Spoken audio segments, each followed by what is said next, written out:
Bonjour à tous et bienvenue dans Smart Boss, le nouveau rendez-vous des patrons et des patronnes. Je suis ravie d'accueillir pour ce nouveau numéro donc Arnaud Naudan. Bonjour. Bonjour. Donc tu es président du directoire de BDO France, un réseau mondial d'audit et de conseil. Merci beaucoup d'avoir accepté l'invitation. Alors on va commencer par une petite séquence David rencontre Goliath où tu vas faire face à une start-up et vous pourrez parler de vos sujets communs.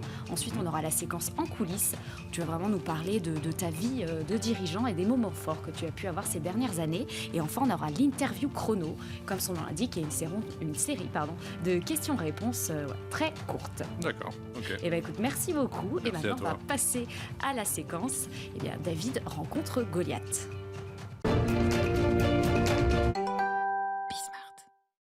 Donc la start-up qui te fait face, c'est Uplo, donc spécialisée dans la gestion de l'actionnariat et plus largement digitalisation de la documentation juridique corporate. On va en parler. Je suis ravie d'accueillir son PDG, donc Florian Dadre. Bonjour Charlie. Merci d'être venu. Est-ce que tu peux nous expliquer en quoi vous améliorez un peu tous ces process archaïques qu'il y a dans ce fameux monde du juridique? Avec plaisir. Donc Uplo, effectivement, c'est un logiciel SaaS qui a pour but d'aider à gérer l'actionnariat des entreprises. Que vous soyez un grand groupe ou une start-up, quand votre actionnariat est amené à bouger, c'est compliqué de suivre une table de capitalisation, c'est compliqué de tenir ses registres et de suivre l'actionnariat salarié quand vous distribuez des plans d'options. Et donc, nous, ce qu'on a essayé de faire, c'est de justement proposer une proposition de valeur, qui est donc un logiciel qui va tenir ça avec le plus automatiquement possible, sans effort et surtout en fiabilisant la donnée. Alors, est-ce que tu connaissais déjà peut-être Uplo et est-ce que vous utilisez aussi un peu des outils comme ça qui permettent de gérer la table de KPI? Alors non, on ne se connaissait pas encore. Effectivement, je vois bien pourquoi effectivement, il y a eu un go-between et tout l'intérêt qu'il pourrait y avoir entre nos deux entités. Alors, moi, je vois plusieurs leviers sur lesquels on peut travailler. Déjà, je pense qu'ils sont quand même sur le bon sujet, notamment sur ce qui est actionnariat salarié. Ça fait couler beaucoup d'encre. Nous-mêmes, c'est un sujet qu'on suit quand on conseille nos clients sur des sujets de rétention, d'attractivité des entreprises.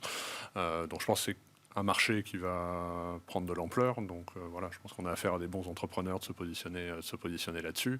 Et après, j'y vois un intérêt, déjà nous, pour un sujet interne. Nous, on a un cabinet d'audit et de conseil, mais qui a un plan de croissance qui est extrêmement fort. Donc on a des nouveaux associés qui arrivent très régulièrement. Donc suivre nous-mêmes notre table de KPI, ça peut être un enjeu. Donc je pense que voilà, il y a déjà le sujet interne pour nous. Et puis ensuite, il y a tout ce qu'on pourrait éventuellement apporter, parce que je pense que c'est typiquement le type de solution où nous, on peut être prescripteur pour des clients qu'on conseille et on a dans nos métiers des pratiques de conseil sur la digitalisation des entreprises, la harmonisation des process et donc voilà, c'est typiquement des sujets sur lesquels on peut être amené à conseiller nos clients. Tu as des clients cabinets de conseil ou alors peut-être que tu les utilises justement pour distribuer ces produits? Effectivement, Arnaud touche le doigt de quelque chose de très intéressant, c'est que la prescription, c'est fondamental. Surtout quand on est une petite start-up qui essaie d'émerger sur un marché B2B. Et nos deux canaux de prescription, stratégiquement, sont les cabinets d'avocats, qui historiquement sont un peu au cœur de ce sujet, parce que c'est eux qui manipulent ces données corporate et qui rédigent pour leurs clients, les sociétés. Et donc, on a un très fort circuit de prescription via les cabinets d'avocats, en corporate, en M&A.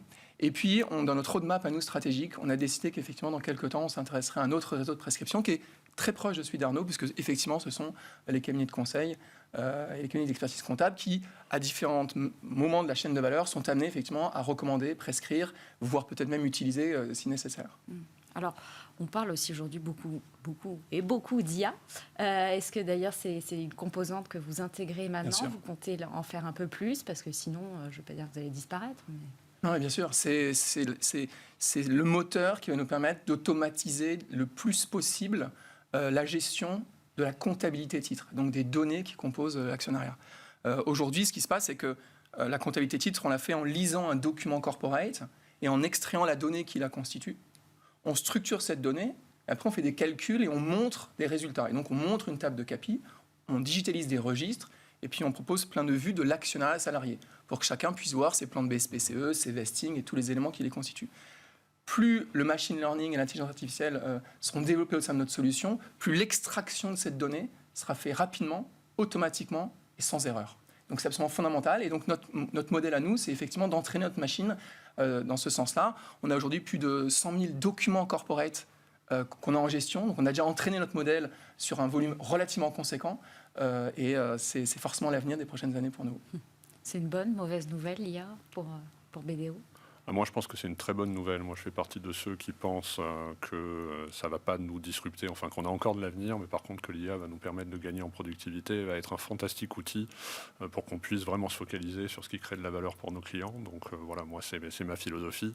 Je reviens sur le sujet de la prescription. Ce qui est intéressant, c'est que finalement, nous, dans un cabinet pluridisciplinaire comme le nôtre, on touche l'ensemble des métiers qui peuvent être prescripteurs, les experts comptables, on a notre propre cabinet d'avocats, nos consultants, donc je dirais globalement des collaborations avec des entreprises comme la tienne peuvent être intéressantes.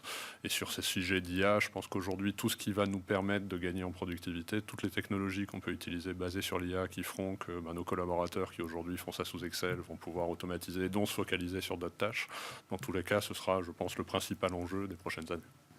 Et avec l'IA, tu vas pouvoir aller encore plus loin que rester sur la gestion de l'actionnariat, comme vous avez en plus développé déjà d'autres outils. Voilà. Absolument. C'est-à-dire qu'à partir du moment où on va être capable de encore mieux extraire la donnée qui constitue un document juridique, on pourrait imaginer que ce ne sera pas simplement un document juridique corporate qui est relatif à l'actionnariat, mais que ça peut être un document juridique au sens large, et que ce soit donc un contrat de travail, que ce soit un contrat commercial, que ce soit la RGPD, la propriété intellectuelle, des baux commerciaux, quelle que soit finalement la verticale du droit dont on parlera, et le document référent, on pourra extraire le plus automatiquement possible les datas, et ensuite les manipuler, les structurer et les rendre accessibles à l'utilisateur pour avoir un outil de knowledge management et d'accéder à la connaissance juridique extrêmement rapidement. Et c'est ça, en tout cas, la vision qu'on se fait d'Uplo dans les prochaines années. Et vous travaillez avec des startups déjà? Vous en avez peut-être, je ne sais pas, racheté? C'est quoi un petit peu la stratégie là-dessus? Alors, on travaille avec des startups, évidemment, sur l'ensemble de nos métiers. On a ces réflexions sur comment est-ce qu'on peut capter des nouvelles technologies, toujours dans cet objectif de gagner en productivité et d'apporter des nouveaux services à nos clients. Donc, on est en veille permanente sur l'ensemble de nos métiers, sur les nouvelles idées, les jeunes pousses. Et donc, on a des collaborations, soit qui existent déjà, notamment sur les métiers traditionnels d'expertise comptable. On vient de signer un accord avec Penny Lane pour diffuser l'ensemble l'outil sur l'ensemble de nos clients. Donc voilà, je dirais dans chacun de nos métiers, on a soit des partenariats, on prend rarement on fait beaucoup de croissance externe, mais on peut prendre des participations minoritaires, sur quelques sociétés. Ensuite, on voit comment est-ce qu'on les évolue. Donc c'est dans la feuille de route stratégique du directoire d'être vraiment en alerte sur, encore une fois, toutes les nouvelles technologies qui peuvent nous permettre de gagner en productivité et de faire vraiment là où on apporte de la valeur pour nos clients. Donc toutes les tâches qui peuvent être automatisées aujourd'hui, on regarde parce que de toute manière c'est un enjeu pour le groupe, pour l'ensemble de la profession et je pense pour l'ensemble des entreprises. Bon Uplo, encore beau jours devant elle. Merci beaucoup en tout cas d'être venu, Florian, pour témoigner. Et maintenant on va passer à la séquence en coulisses. Alors avant d'aller chez BDO, tu es passé par PwC, autre grand cabinet de conseil. Pourquoi tu n'es pas resté? Parce que tu étais trop impatient d'aller grimper les échelons. C'était plus facile d'aller dans un plus petit cabinet? Alors, je pense qu'il y avait différents facteurs. Effectivement, ça faisait pas loin de 10 ans que j'étais chez PwC. J'avais eu un parcours international. Donc j'avais commencé au Luxembourg, j'étais parti à New York, je revenais en France. Une entreprise dans laquelle j'étais très bien, j'ai toujours beaucoup de respect, j'ai toujours beaucoup de contacts, mes meilleurs amis sont toujours chez PwC. Non, ça a vraiment été une opportunité. J'ai été contacté par BDO au moment où BDO venait de gagner un client très significatif dans le secteur bancaire, qui était le secteur dont j'étais issu et dont j'étais spécialiste, et qui a voulu utiliser cette référence pour créer un practice d'audit et de conseil dans la banque. Et donc, c'est comme ça que j'ai été contacté. J'ai rencontré le patron de BDO de l'époque qui a su me convaincre de les rejoindre en me promettant une carrière rapide chez BDO. Et donc voilà, pas loin de 10 ans après, je me dis qu'il ne m'a pas menti. Alors, tu as dirigé le site de Paris au départ. Ouais. C'était quoi un peu ta première décision peut-être marquante? Quand j'ai été nommé à la direction du site de Paris, je pense finalement, les choses sont allées très vite parce que j'ai pris la responsabilité du site de Paris le 30 septembre 2019 et j'ai été élu à la présidence du groupe un an après. Donc je pense que très vite la décision impactante a été de dire je vais aller me présenter pour la présidence du groupe. Non, on était dans un contexte où on a une profession qui a besoin de se transformer. Moi je pense que les experts comptables, les auditeurs, les avocats, les consultants doivent être en lien avec l'ère dans laquelle on évolue, et c'est une profession qui ne s'est pas toujours caractérisée par sa capacité à se moderniser. Donc très vite on a essayé de réfléchir à comment est-ce qu'on redonnait du sens à nos métiers, comment est-ce qu'on pouvait davantage convaincre les jeunes de venir dans nos cabinets. On avait une profession qui était très attractive il y a encore quelques années. Je pense qu'il faut dire qu'on a perdu en attractivité. Voilà, les premières décisions ont vraiment été comment est-ce qu'on peut redonner une dynamique dans le cabinet, comment est-ce qu'on peut repartir dans une démarche de croissance. On était à cette époque-là plutôt sur un plateau en termes de croissance de chiffre d'affaires, et BDO est un très grand réseau, hein. On a plus de 110 000 personnes dans le monde, on est dans 160 pays. La France est un marché stratégique pour le réseau international, et donc je dirais les premières actions, ça a été d'aller dans une dynamique de développement. Et donc finalement les choses sont allées très très vite. Voilà, jamais j'aurais imaginé que ça puisse aller effectivement aussi vite. C'était pas forcément de l'impatience, mais voilà, c'était une volonté quand même d'avoir de l'impact dans la société. Et donc voilà, tu es nommé donc 1er janvier 2021, tu disais juste un an après, tu as mené une campagne, c'est comme un homme politique. Alors, il y a un petit peu de politique, parce qu'effectivement, on a la particularité dans des groupes comme le nôtre, c'est d'avoir une gouvernance qui est très collégiale. Hein. L'entreprise est détenue par ses partenaires, et le président est élu au suffrage universel par ses associés. Donc, effectivement, il y a eu un peu de conviction et un peu de rendez-vous à faire avec les associés, leaders d'opinion dans l'entreprise. Ça n'a pas été réellement une campagne. Je pense qu'on n'est pas au stade de maturité. Et d'ailleurs, ce n'était pas ce qu'on voulait. Je sais que dans certains cabinet. Il y a une année de campagne avec toute la politique qu'on peut imaginer autour de ces sujets. Là, on l'a fait plutôt en bonne intelligence. On a essayé de trouver l'adhésion de tout le monde, de vraiment bâtir un projet et de ne pas simplement chercher simplement à être élu pour être élu, mais vraiment de proposer quelque chose de nouveau pour le groupe.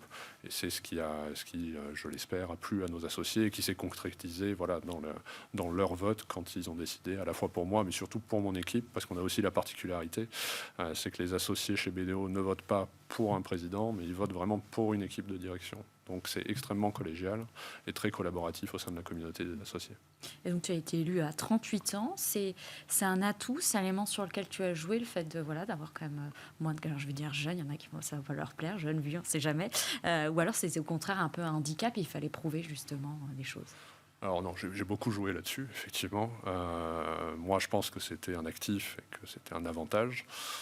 À la fois parce que j'ai l'énergie qu'on n'a pas forcément quand on prend un poste comme celui-là en dernier poste dans sa carrière, et je pense surtout parce que les décisions qu'on prend aujourd'hui, je serai toujours dans l'entreprise ou toujours dans la profession quand réellement elles vont avoir de l'impact et elles vont apporter les résultats. Donc je pense que je suis encore plus challengé, et je dirais la pression est d'autant plus grande que j'ai pas tellement droit à l'erreur, parce que si effectivement, passe-moi l'expression, si je me plante derrière quand même, il faudra continuer à travailler un petit peu.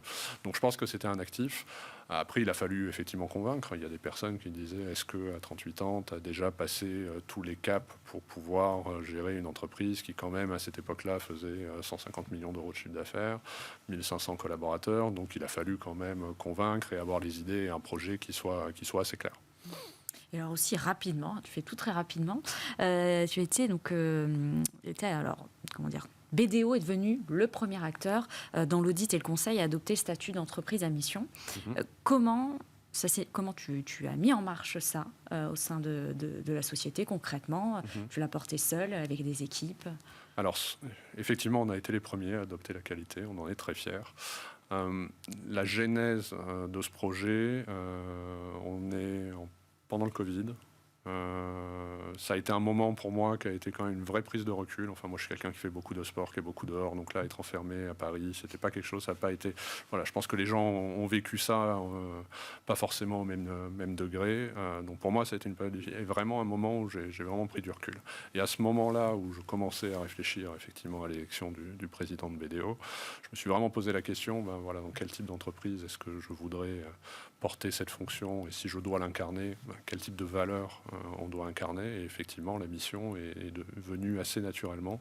Je pense que pendant le Covid, notre profession a réalisé le rôle fondamental qu'elle avait dans la société. Qu'on soit expert comptable, avocat, consultant, on a été vraiment au chevet des entreprises. Et donc c'est comme ça qu'en faisant des recherches, en réfléchissant, on s'est dit, voilà, au moins la mission permet de redonner du sens. On a un problème de quête de sens. Je pense que c'est pas juste une mode. Toutes les entreprises sont frappées par ça et je pense que le sujet est vraiment fondamental. Donc ça peut redonner du sens. Ça permet également de fixer des objectifs qui sont ambitieux et qui sont contraignants. Moi, c'est peut-être une philosophie de dirigeant, mais je pense que si on ne se contraint pas un minimum, on n'avance pas. Et on aurait toujours eu une bonne raison de dire qu'on n'allait pas faire telle ou telle chose si on n'était pas devenu société à mission. Donc aujourd'hui, on l'est. On a des objectifs. On a un comité qui vérifie qu'on met bien les moyens en face de ces objectifs. Donc je pense que voilà, c'était une transformation profonde. Alors effectivement, très ambitieux, très audacieux. Mais pour moi, ça nous a permis à la fois de définir cette raison d'être et d'apporter cette réponse aux questions, notamment des jeunes consultants ou des jeunes auditeurs qui nous revenaient, et puis de nous mettre vraiment dans une démarche de transformation. Pour moi, la mission, c'est pas quelque chose que l'on fait et puis il y a un avant, un après. C'est une démarche constante d'amélioration, de progression, mais ça a vraiment mis l'entreprise en marche et dans une dynamique qu'on n'avait pas du tout avant. Et peut-être le dernier point, et c'était lié à l'histoire de BDO, BDO s'est reconstitué par des opérations de croissance externe, avec des associés qui venaient de différents métiers, de différentes cultures.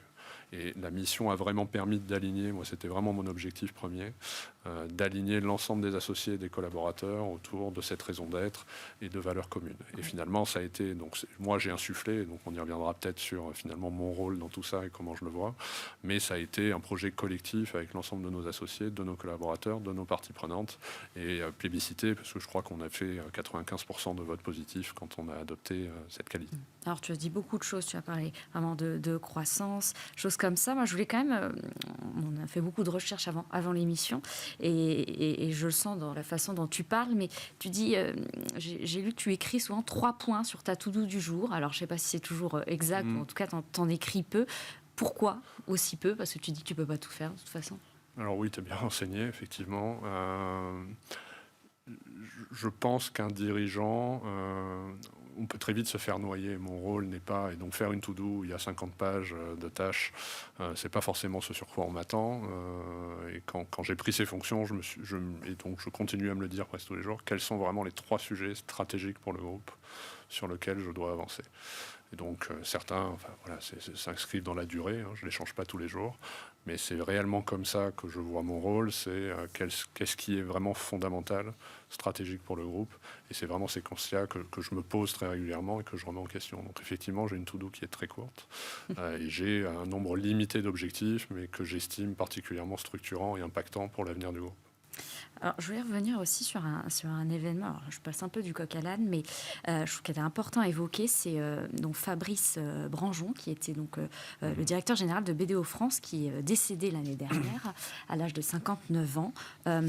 Comment est-ce que toi, tu l'as vécu, et peut-être même l'entreprise, les collaborateurs, comment est-ce que vous êtes sortis de ça? C'était même plus récent que ça, vu que c'était fin septembre de cette année. Non, ça a été un choc, évidemment. Fabrice était un pilier du groupe. Je pense que vous dites à n'importe quel président demain, si tu n'as plus ton directeur général, comment tu fais. C'était quelqu'un qui était extrêmement apprécié, respecté par ses équipes, qui avait un rôle de mentorat pour beaucoup d'entre nous, qui moi-même, d'ailleurs, à titre personnel, a été la première personne à qui je me suis adressé quand j'ai voulu devenir président de BDO France. Donc je dirais, je ne serais probablement pas là si lui ne m'avait pas poussé, donc ça a été un choc pour tout le monde. Après, on avance. On a été très proche de nos collaborateurs de Nantes et de sa région d'Atlantique, d'où il était basé. Il y a eu le choc affectif de sa disparition, et puis après le deuil, on est reparti de l'avant, s'occuper des clients, s'occuper des collaborateurs, et on a la compétence aujourd'hui dans le groupe pour faire face à une situation comme ça. Mais c'est vrai qu'une particularité aussi du partnership, c'est que, et qui plus est dans une équipe de direction, on se voit beaucoup, on travaille beaucoup ensemble, on était dans la même trajectoire, dans le même projet, donc c'était une lourde perte à la fois personnelle et puis pour le groupe. Ça fait quoi? C'est comme une direction tournante? Comment ça se passe? Il y a une intérim qui est organisée?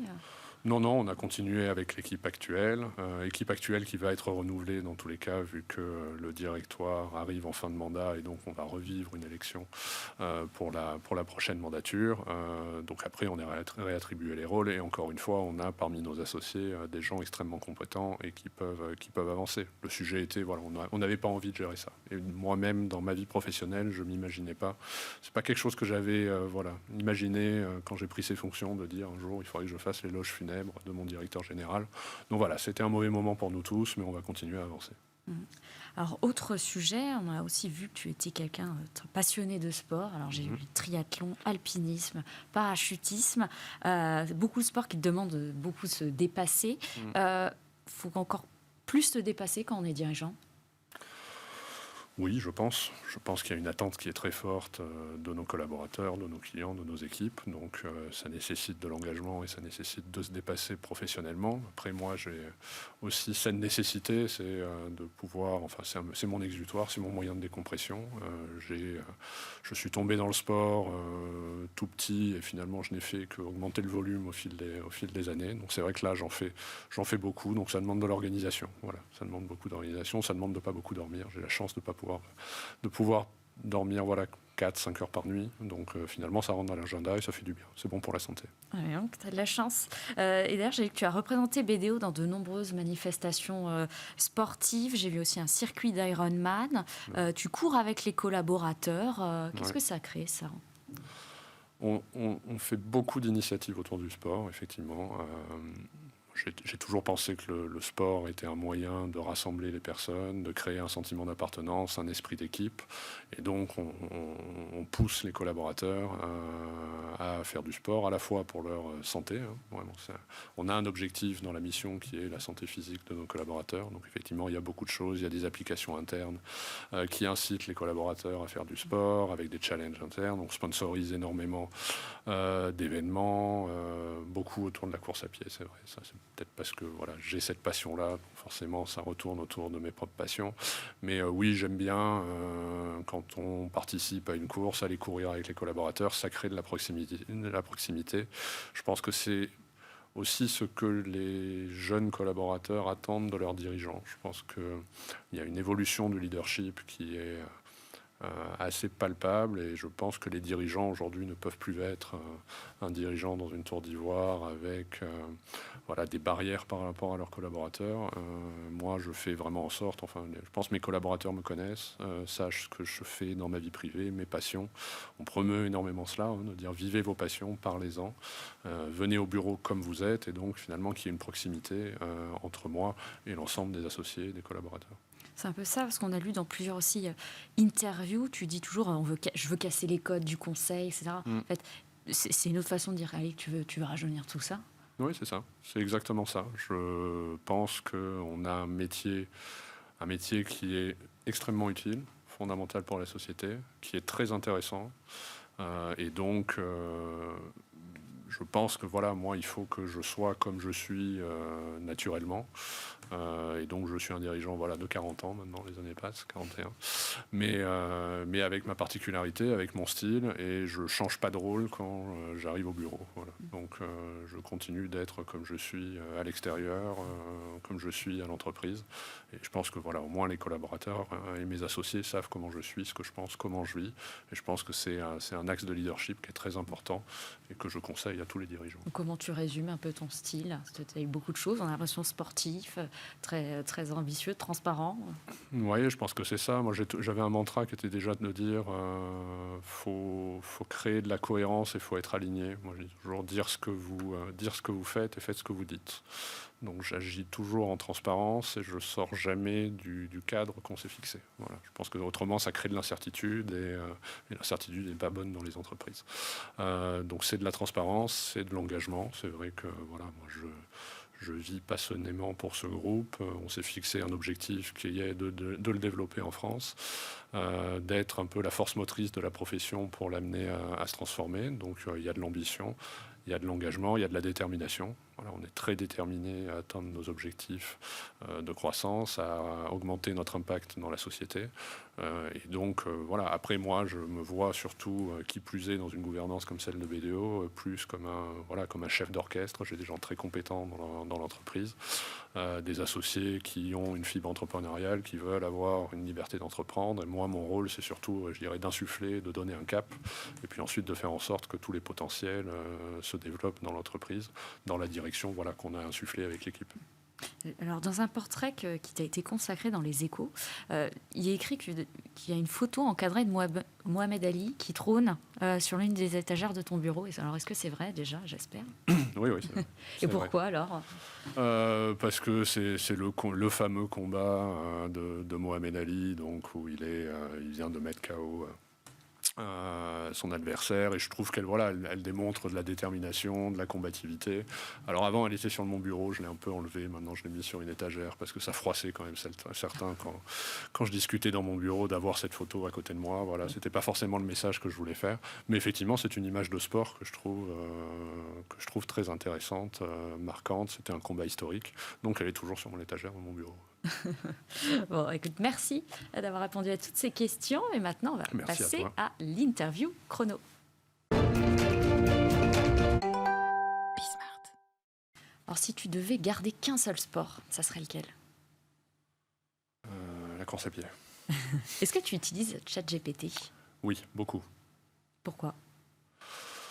Parce que je trouve que c'est un outil formidable pour gagner en productivité, pour plein de choses. Donc oui, je le dis assez régulièrement. Je dois passer à minima 1 heure sur ChatGPT chaque jour, voire 2. Wow. Est-ce que tu peux me citer une entrepreneuse ou une dirigeante française? Maud Caillot. De Gringot, banque verte, comme on dit. Tu es plutôt bureau ou alors télétravail?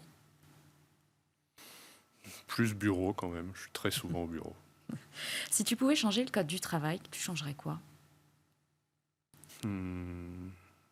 La durée du congé paternité. Tu l'allongerais ou tu le réduirais? Je l'allongerais. L'appli que tu utilises le plus? LinkedIn. Alors j'allais te demander plutôt LinkedIn, Instagram ou TikTok. LinkedIn et Instagram. Ah, quand même. Ouais, je suis très réseaux sociaux. À part le conseil, est-ce qu'il y a un autre secteur qui te passionne? Le secteur financier, la médecine. Rien à voir. Elles étaient où tes dernières vacances? À Chamonix. Wow. Montagne. Un des meilleurs souvenirs chez BDO? L'élection à la présidence du groupe. Voilà, il y a 2 ans. Est-ce qu'il y a un pays que tu rêverais de visiter? Plusieurs, ou alors tu peux me dire... Non, j'ai pas mal voyagé pour le travail. Je connais très peu l'Asie. Voilà. Donc je dirais visiter l'Asie. Le Japon, la Thaïlande, voilà, des endroits où je suis jamais allé et que j'aimerais beaucoup visiter. Mais je voyage moins quand même. Ouais. Avec tes fonctions, tu voyages moins? Oui, parce que j'ai pris aussi des engagements environnementaux, donc j'essaie de limiter mes déplacements. Donc voilà. J'essaie de faire je suis obligé de faire un voyage long courrier par an, et donc voilà, le reste du temps, j'essaie de limiter. D'accord. Écoute, merci beaucoup d'avoir répondu à cette série de questions et puis d'être venu partager tout ton quotidien. Merci à vous encore d'avoir regardé cette émission et puis je vous donne rendez-vous la semaine prochaine pour un nouveau numéro. Merci.